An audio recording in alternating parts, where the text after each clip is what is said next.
Salam sejahtera, anda bersama saya Reza Zulkafli dan ini Niaga Awal. Kita mulakan dengan perkembangan pemilihan Presiden di Amerika Syarikat. Joe Biden, calon dari Demokrat, telah dilaporkan menang 30 daripada electoral votes menurut kata CNN dalam unjurannya yang dikeluarkan sebentar saja tadi. Dalam masa yang sama, Trump telah menang di dua negeri dengan 18 electoral votes dimenangi oleh Presiden Amerika ketika ini, Donald Trump. Dan dalam masa yang sama, kita dapat lihat bagaimana ketika ini ramai orang menantikan keputusan di Florida dengan jumlah kerusi ataupun jumlah electoral votes yang disumbangkan adalah antara yang tertinggi jika tidak tertinggi di Amerika Syarikat, dan calon-calon presiden ini memerlukan 270 electoral votes untuk menang dalam pemilihan presiden di Amerika Syarikat. Kita juga tentukan ataupun nantikan negeri-negeri manakah yang berubah untuk memihak kepada calon-calon seperti Joe Biden dan juga Donald Trump pada ketika ini. Dan keputusan pada ketika ini adalah keputusan jangkaan ataupun unjuran yang dikeluarkan oleh CNN menerusi exit poll yang anda dapat lihat di kaca TV pada ketika ini. Dan kita akan bawakan perkembangan ini dalam buletin-buletin awani akan datang. Teruskan bersama kami ketika ini. Dan dalam laporan terkini menurut CNN, ketika ini Trump menang di Indiana dengan 11 electoral votes. Kemudian di Oklahoma dengan 7 electoral votes, manakala Joe Biden menang di Vermont dan juga di Massachusetts dengan 3 dan juga 11, serta di Pennsylvania dengan 20 electoral votes, dan juga di Maryland dan di Maryland di situ, dan juga di District of Columbia di mana ibu negara Amerika, Washington DC terletak di kawasan tersebut. Dan kami akan bawakan perkembangan ini dalam buletin-buletin awal yang akan datang. Teruskan bersama kami pada ketika ini dan kita saksikan menurut laporan CNN, Trump menang undi popular jauh ataupun tidak jauh berbanding dengan Biden pada ketika 7 juta berbanding 6.7 juta yang dimenangi oleh Biden. Namun undi popular bukanlah penentu pemilihan ataupun siapa yang menang dalam pilihan raya Presiden Amerika Syarikat, kerana ia ditentukan oleh Electoral College, dan kami bawakan perkembangan tersebut dalam jam-jam akan datang. Kita akan teruskan dengan laporan Niaga Awani.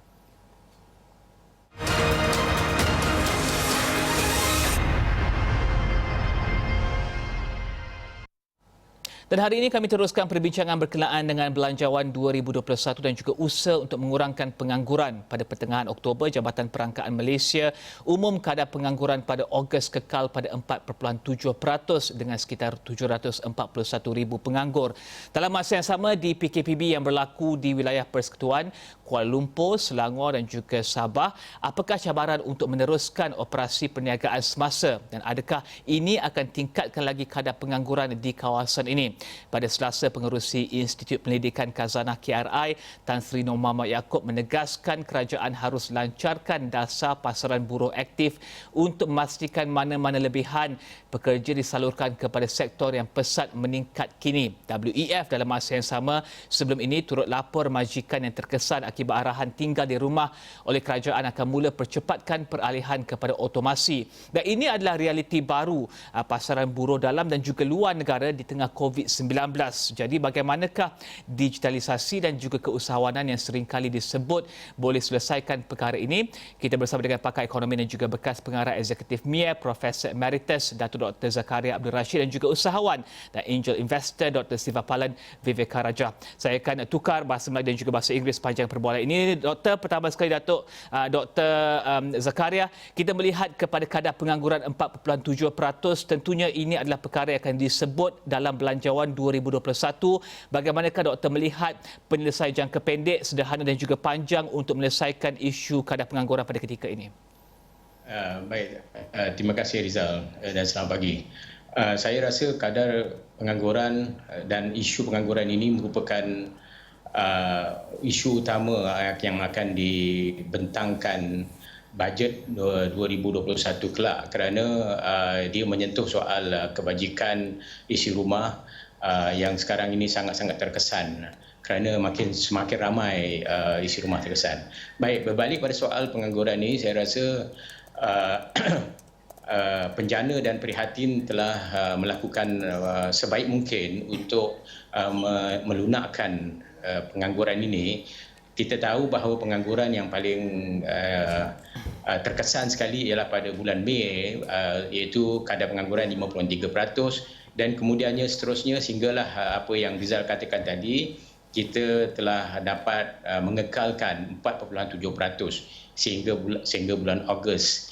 Dan ini sebenarnya perkembangan ini terus kita pantau sehingga hujung tahun ini. Tetapi malangnya pada sekarang inilah, pada bulan Ogos, September, Oktober, November ini, kita telah mula menangani isu gelombang ketiga COVID-19 ini, dan kita telah memulakan balik PKPD walaupun pada kawasan-kawasan ataupun negeri-negeri yang terpilih. Tetapi saya katakan dahulu, negeri-negeri yang kita terpilih ini iaitu Selangor, Wilayah Persekutuan dan Putrajaya merupakan 40% daripada KDNK Nasional, sedangkan Sabah pula walaupun dia hanya menyumbangkan, saya kata, sekitar lebih kurang daripada 10% daripada KDNK Nasional, tetapi negeri itu merupakan negeri yang termiskin di dalam Persekutuan Malaysia. Jadi saya jangkakan bahawa walaupun kita merasa agak lega sikit kerana pengangguran dapat dikekalkan pada 4.7%, dan saya menjangkakan pada bulan Oktober, November, Disember ini kadarnya akan semakin merosot dengan banyak sekali. Jadi saya juga masih lagi mengekalkan tentang apa yang diunjurkan oleh Bank Negara Malaysia, iaitu kita akan mengecut sehingga negatif hingga 5%, 3 hingga 5%. Tapi saya merasakan kita mungkin akan mengecut lebih kurang negatif 5% pada tahun 2020 ini, ataupun mungkin lebih teruk lagi. Sedang kalau kita lihat dari segi struktur sektor perburuhan kita, dengan pengecutan, penguncupan ekonomi 5% atau berlebih, mungkin 6%, mungkin 6.5%, maka kadar penganggurannya saya rasa akan melebihi daripada 1 juta. Dan saya rasa dalam belanjawan 2021, walaupun tahun 2021 IMF dan juga Bank Negara Malaysia menjangkakan bahawa pemulihan ekonomi mula bergerak pada tahun 2021, tetapi pemulihan itu dilihat sebagai satu pemulihan yang perlahan, dan pada 2021 kemungkinan besar yang kita tidak akan dapat mencapai KDNK seperti mana pada tahun 2019. Bermakna 2020 KDNK kita rendah, dan KDNK 2021 mungkin lebih rendah daripada 2019 juga. Jadi saya rasa memang tepat sekali lah bahawa masalah pengangguran dan khususnya masalah kehilangan pendapatan. Soal pengangguran satu perkara, tapi soalan yang lain lagi ialah tentang keadaan pasaran buruh kita memang belum cukup bersedia untuk mendepani masalah ini, kerana selain daripada kadar pengangguran yang saya sebutkan tadi itu, ada beberapa masalah yang rumit di dalam pasaran buruh yang ada sekarang ni. Misalnya kadar pengangguran, bukan saja kadar pengangguran, tetapi pengangguran underemployment. Bukan saja di sini underemployment dari dua segi. Satu, underemployment disebabkan oleh kurang jam bekerja, disebabkan oleh PKP, dan satu lagi pengangguran yang agak serius juga adalah pengangguran struktur yang disebabkan oleh struktur pengeluaran kita yang berintensifkan buruh kurang mahir. Jadi menyebabkan ramai daripada pekerja-pekerja kita bekerja pada tahap kelayakan yang lebih rendah lagi. Jadi misalnya katakan mereka graduate daripada universiti tetapi terpaksa mengambil kerja sebagai supervisor, sebagai kerani, sebagai jurujual. Dan perkara yang ketiga lagi, sejak COVID-19 ini, kita dapati ialah perkembangan tentang sektor informal ataupun kerja-kerja informal menjadi semakin besar lagi. Dan ini sangat membimbangkan kita lah. Sebab kita pun tahu ramai daripada kita yang terpaksa melakukan kerja-kerja informal, kerja menjadi Grab driver, sebagai food panda dan kerja-kerja seperti ini. Dan Prof, Kerana ya. Prof, kita akan berhenti sekejap dengan Prof. Kita akan pergi kepada Dr. Sivapalan Vivekarajah sebentar, Prof, ya, untuk kita tanya Doktor pula berkenaan dengan digitalisation dan juga bagaimana COVID-19 mungkin boleh melihat kepada digitalisasi untuk meningkatkan pekerjaan dan juga peluang pekerjaan. Dr. Sivapalan, izinkan saya meneruskan bahasa Inggeris. Dr. Sivapalan, tell us about digitalisation and how that could probably be the solution to this issue of unemployment, as mentioned by Dr. Zakaria earlier, that unemployment could rise further in 2021. Can we look at digitalisation to maybe provide a short-term or medium-term solution to unemployment? Thank you, Riza. Thank you for having me. I think, it's inevitable that digitalization will happen, especially with COVID, with most people not being able to work in their offices, retail shops being closed. Digitalization will definitely happen, and it's already happening. I think in terms of unemployment, digitalization in some sense can affect unemployment, which is traditional unemployment, right? So people with low skills, low level of skills, who are not familiar with technology may face some unemployment issues. But I think on the whole, if you look at countries like Korea, Japan, Germany, who have much bigger populations than us, even with technology enhancement, with automation, with digitalization being very advanced, they have very low unemployment rates. So I think, unemployment on the long term should not be affected by digitalization. In fact, I think it will create new opportunities for young people. However, I think our problem is our young people probably are not trained enough to be capable enough to take on digitalization. So we have a lot of low-level skills in our population, especially my young people. If, however, they manage to actually take up new skills, if our population learns new skills, I think digitalization will give them opportunities in higher level of employment and better incomes as well. I think I heard Prof just now mention about low level of skills in our population, and that's really true. If you look at digitalization, it requires a technology mindset, and I think it goes back to our education system, it goes back to our university systems, and whether they are providing education and training for jobs of the future. So the future is going to be very different from the past. I think if they start doing the right kind of training now, maybe in 5 years we will have a better level of employment. But Doctor, you mentioned 5 years. People are being retrenched right now. Can they wait 5 years? And which part of the digital economy could provide, a better employment to people out there? Because I think right now the perception is, when you talk about digital economy, is about selling stuff online, not the entire process or the entire operations being digitalized. If you look at what's happening today, because of COVID and because a lot of offices and shops and factories have to be closed, a lot of times they can't do any operations because they are not digitalized. So, they have to be physically present in the office. For example, take even a simple thing like accounting systems. They can't even process payroll because the system is actually in a computer in the office, right? So because of that, a lot of things couldn't be done. I know we have an unemployment problem now, but I think this is a temporary unemployment problem caused by closures due to COVID. I think when COVID is, if they find a vaccine, hopefully by the middle of next year, I think the rest of the economy will pick up again. Because if you look at things like, for example, tourism, for example, right?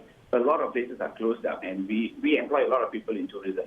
So I think once this is settled, employment will pick up again. But the issue for me, so I think for the shorter term, employment will pick up again, right, in the next 6 months or so. It is the longer term that we really have to worry about, because I think what's happening today, that SMEs and corporations now realize that they have to adopt more technology.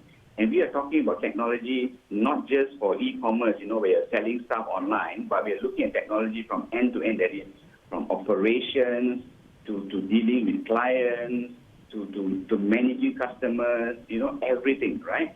That is going to change over the next few years.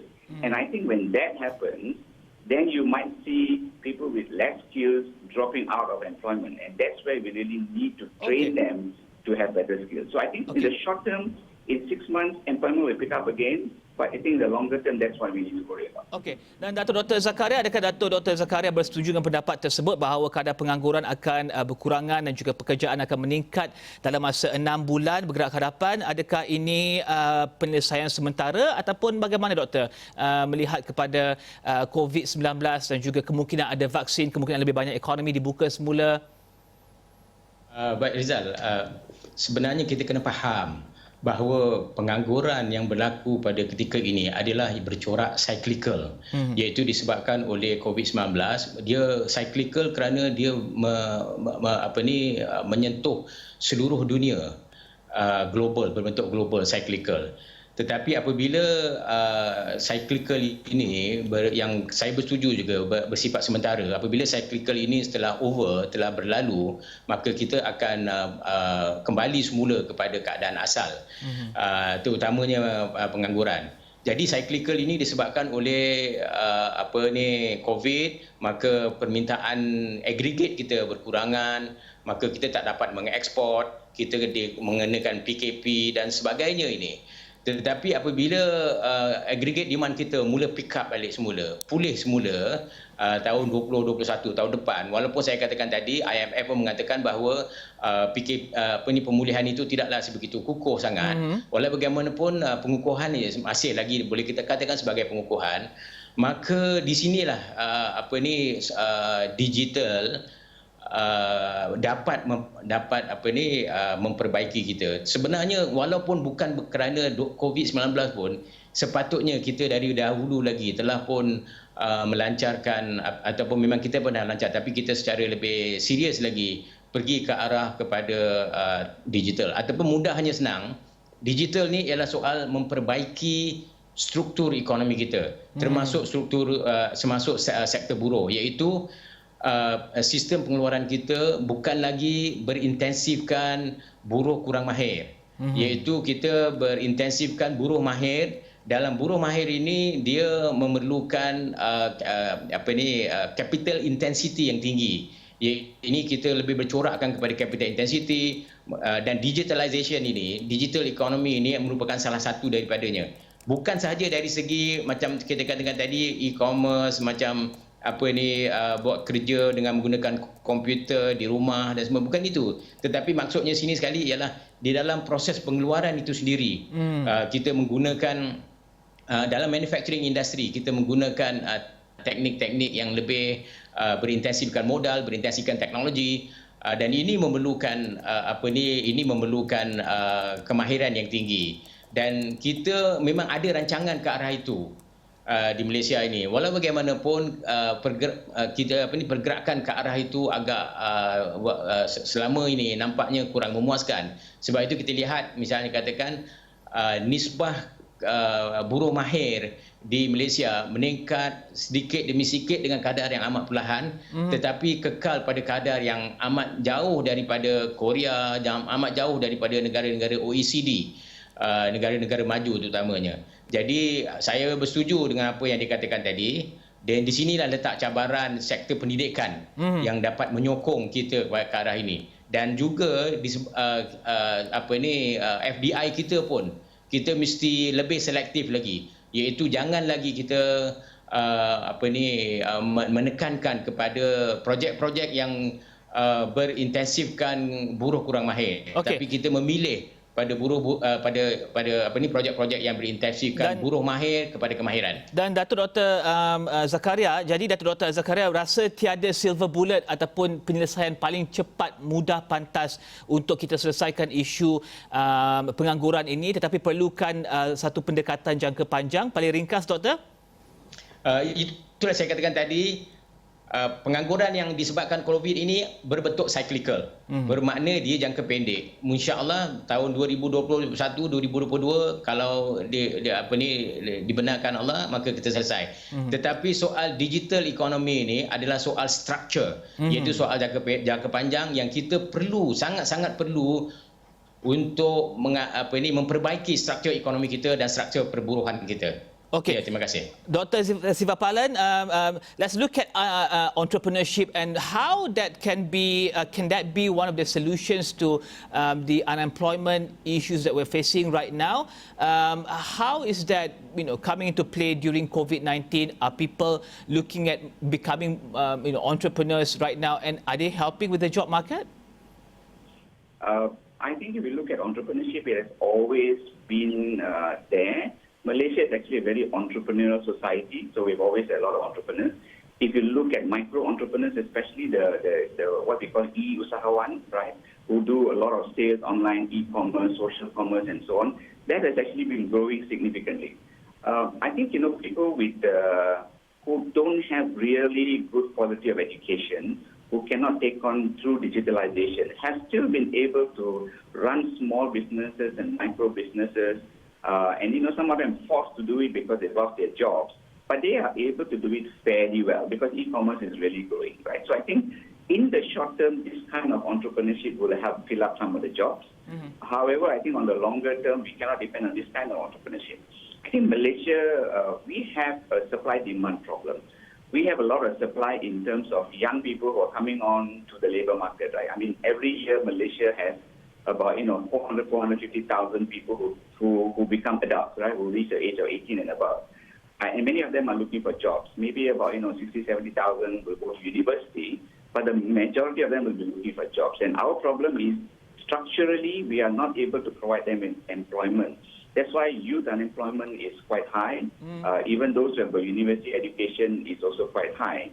So I think we need to fix two things. Right? One is it's not just about the supply side, where we are providing them with some kind of education, but probably not enough of education. But we need to fix the demand side as well. Because even if we provide training and skill development to all of these young people, we need to also encourage the demand. That means there must be businesses, there must be employers, whether it's in the new economy, which is digitalization, or whether it's even manufacturing, right? We need to create this demand.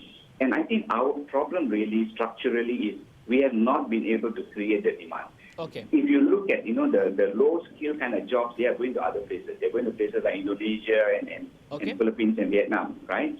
We have not been able to attract high skill manufacturing, for example, or other services because our not trained enough. So there is a mismatch between supply and demand. Our people don't have the skills, so we are not able to bring in FDI that can take up these jobs. And entrepreneurship alone is not going to be able to do it. So I think the government needs to look at this holistically.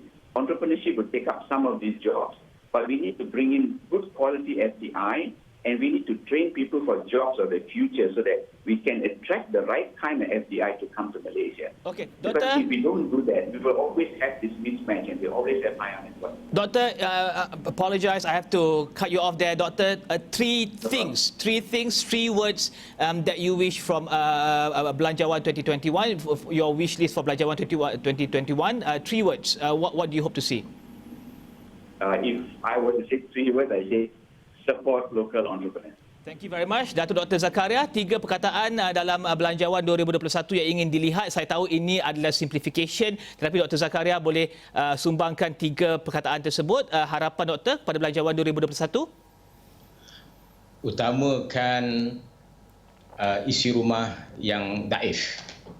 Terima kasih Datuk Dr. Zakaria, Profesor Emeritus Datuk Dr. Zakaria, pakar ekonomi dan juga bekas pengarah eksekutif MIA dan juga usahawan dan angel investor. Dr. Sivapalan Vivekarajah membincangkan berkenaan dengan isu pekerjaan dan juga proses digitalisasi dalam ekonomi dan juga harapan untuk Belanjawan 2021. Saya Rizal Zulkafli, salam hormat.